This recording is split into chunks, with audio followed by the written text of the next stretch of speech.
दुनिया के 3 सबसे महंगे फल ये इतने महंगे हैं कि जिसके 1 किलो की कीमत से आप एक आलीशान घर खरीद सकते हैं। इस लिस्ट में तीसरे नंबर पर है ब्लैक डायमंड एप्पल। ये सेब एक नॉर्मल सेब की तरह ही दिखाई देता है, लेकिन ये इतना मीठा होता है कि शहद भी इसके सामने फीका पड़ जाता है। इस एक एप्पल की कीमत 1500 से 2000 रुपए तक होती है। दूसरे नंबर पर है हार्ट शेप वाटरमेलन। जापान में तरबूज को किसी भी आकार में उगा सकते हैं।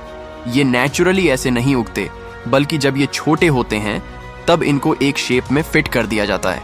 जापान में इस तरह के एक तरबूज 50,000 रुपए का मिलता है। इसमें पहले नंबर पर है यूबेरी मेलन। जापान में इस फल को बेचा नहीं जाता, बल्कि इसकी नीलामी की जाती है। इसके 1 किलो की कीमत 20 लाख रुपए होती है।